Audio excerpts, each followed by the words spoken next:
Welcome everyone. I am Dr. Sadhna Paliwal and this is our culture canvas. Today we will discuss about the Indian knowledge system in ancient and modern India. So let's start.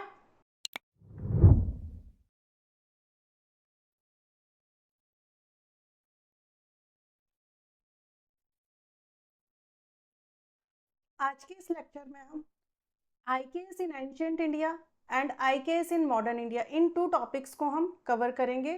So first IKS in ancient India.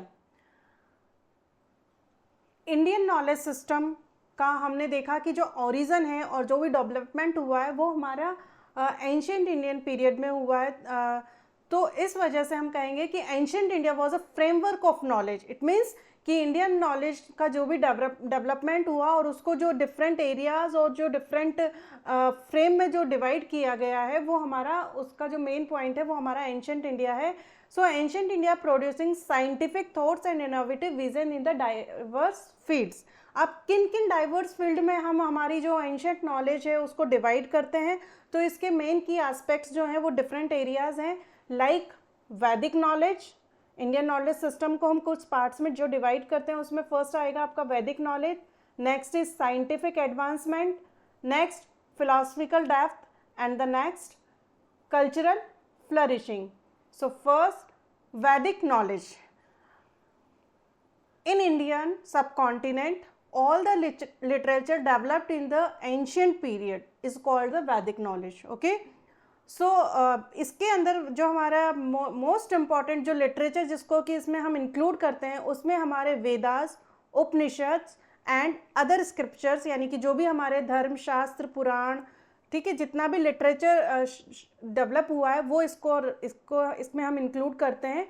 सो ये जो हैं जो भी हमारा religious scripture है या वैदिक literature जो है वो हमारी Indian philosophy, spirituality and science जो है उसको एक बेस प्रोवाइड करता है, बेसिक फ्रेमवर्क प्रोवाइड करता है जिसमें हम डिफरेंट सब्जेक्ट्स को इसके अंदर हम इंक्लूड करते हैं. Like cosmology. Cosmology is the science related to the origin of universe. Okay. Next is mathematics. Mathematics में हमने डिफरेंट एस्पेक्ट्स को हम इसके अंदर इंक्लूड करते हैं. Medicine in Ayurveda and the grammar. Grammar में आपका दो पतंजलि का जो महाभाष्य है उसको इसके अंदर हम इंक्लूड करते हैं. Next scientific advancement. अब हमारा जो इंडियन नॉलेज है वो एंशियंट टाइम पीरियड में जो इंडियन नॉलेज डेवलप हुआ वो सिर्फ फिलोसफिकल डेप्थ या फिर हम कहें कि वैदिक नॉलेज तक ही लिमिटेड नहीं है. इसको हम साइंटिफिक फील्ड में भी डिफरेंट तरीके से इसको हम स्टडी करते हैं. हमारे जो एंशियंट इंडियन स्कॉलर्स थे वो साइंटिफिक, उनका जो एक्सेल्ड साइंटिफिक थॉट्स था, उनकी जो थ्योरीज थी वो वर्ल्ड को अपनी तरफ अट्रैक्ट करती है. कहीं ना कहीं वर्ल्ड को वो एज ए कॉन्ट्रीब्यूशन प्रोवाइड करती है. Like mathematics. ओके. मैथमेटिक्स में हम देखते हैं कि zero, trigonometry, decimal place value system and the value of pi. Okay. तो ये सारे जो कॉन्सेप्ट्स हैं इनका जो ओरिजिन हुआ है वो हमारे इंडियन सब कॉन्टिनेंट के अंदर हुआ है एंशियंट पीरियड में. Next is astronomy. एस्ट्रोनॉमी में हम देखेंगे accurate calculation of celestial bodies, rotation of earth and the time. ठीक है. तो ये जो कॉन्सेप्ट्स हैं ये भी कहीं ना कहीं हमारे इंडियन नॉलेज सिस्टम का पार्ट है. तो अगर हम देखें कि मैथमेटिक्स और एस्ट्रोनॉमी के फील्ड में जो हमारे जो कहें कि हमारे जो एंसेस्टर्स हैं उनमें जो सबसे फेमस उनका नाम लिया जाता है वो है आर्यभट्ट एंड वराहमिहिर, जिन्होंने वर्ल्ड को एक मेन कॉन्सेप्ट्स प्रोवाइड किया. कई सारी ऐसी थ्योरीज दी जिनके ऊपर आज भी बड़े बड़े स्कॉलर्स और बड़े बड़े रिसर्चर्स जो हैं वो अपनी स्टडी कर रहे हैं. मेडिसिन में हमारा आयुर्वेदा एंड सर्जरी. इसके अंदर हमारा एंशियंट पीरियड में काफ़ी लिटरेचर डेवलप हुआ. लाइक चरक संहिता, सुश्रुत संहिता. ठीक है. और आपका अथर्ववेद जो है इसमें भी हमें मेडिकल साइंस और आयुर्वेदिक मेडिसिन और के बारे में इंफॉर्मेशन मिलती है. चरक संहिता सुश्रुत संहिता में हमें सर्जरी के बारे में इंफॉर्मेशन मिलती है जो ये प्रूव करता है कि सर्जरी का जो कॉन्सेप्ट था इंडिया में थाउजेंड्स ऑफ ईयर्स एगो ही हमारे यहाँ पर ये वाला कॉन्सेप्ट आ चुका था.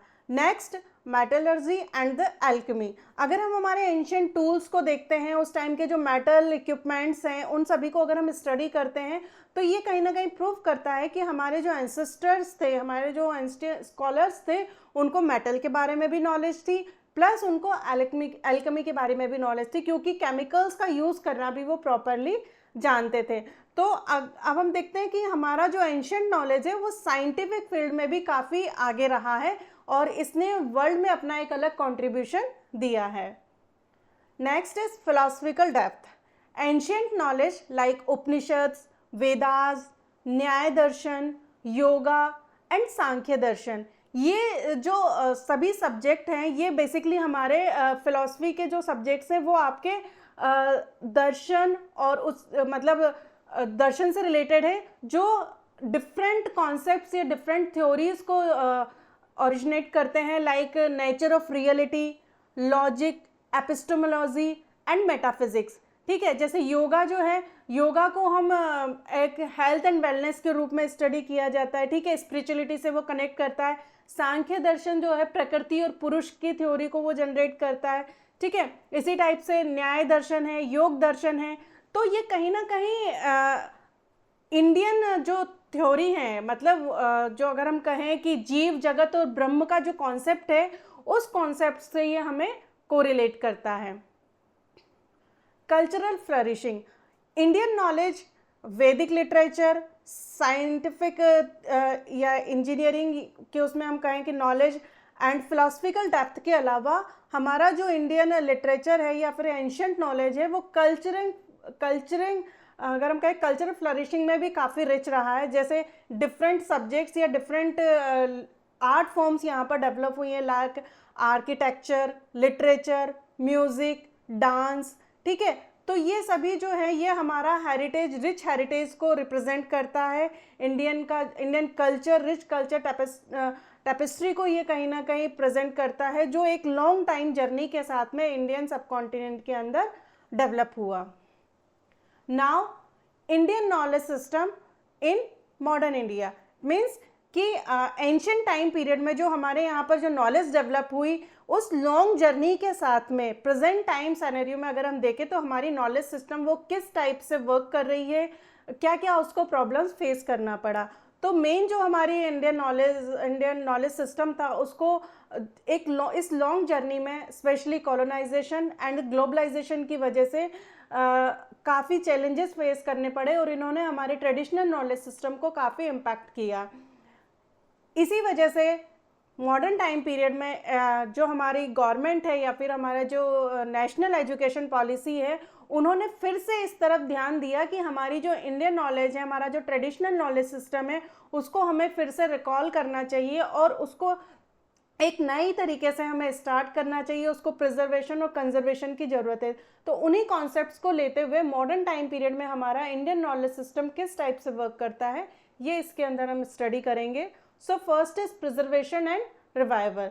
तो इट मीन्स इसके थ्रू जो हमारा मॉडर्न इंडियन एजुकेशन सिस्टम है या फिर नॉलेज सिस्टम है, इसमें हमारा जितना भी एंशियंट टेक्स्ट है और जो भी हमारी प्रैक्टिसेस है उनके डॉक्यूमेंटेशन, उनके प्रिजर्व और उनको फिर से रिवाइव करने की तरफ गवर्नमेंट की थ्रू एफर्ट्स लगाए जा रहे हैं, तो गवर्नमेंट की तरफ से ध्यान दिया जा रहा है। जैसे कि हम कहें कि हमारा जो मैन्यूस्क्रिप्ट्स हैं, जो ओरिजिनल टेक्स्ट हैं, हमारी जो हेरिटेज साइट्स हैं, उन सभी को प्रिजर्व और कंजर्व किया जा रहा है ताकि आने वाली जनरेशन उनका फिर से यूज़ कर सके और प्रॉपरली उनको स्टडी कर सके और नए नए थॉट्स और नए नए आइडियाज़ उनको कहीं ना कहीं उसमें मिल सकें।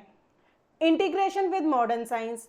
प्रेजेंट सिनेरियो में जो हमारा इंडियन नॉलेज सिस्टम है उसमें बेसिकली हम रिसर्च पर फोकस किया जा रहा है। हमारे जितनी भी ट्रेडिशनल नॉलेज थी उनको साइंटिफिक तरीके से कैसे हम जो रिसर्च है उसमें यूज़ कर सकते हैं। जैसे आयुर्वेदिक जो मेडिसिन हैं उनको प्रेजेंट टाइम की जो मेडिकल साइंस है उसमें उनको एज अ रिसर्च किया जा रहा है। जैसे कि अगर हम कहें कि आयुष मंत्रालय द्वारा और जो हमारा मॉडर्न मेडिकल सिस्टम है, इंडस्ट्रीज़ हैं, उनमें उनको रिसर्च किया जा रहा है और हमारी आयुर्वेदिक मेडिसिन को उसके अंदर यूज़ किया जा रहा है। योगा को अगर हम देखें तो एज अ मेंटली हेल्थ के लिए, फिज़िकल हेल्थ के लिए या फिर अगर हम कहें हेल्थ वेलनेस के लिए योगा को फोकस प्रमोट किया जा रहा है।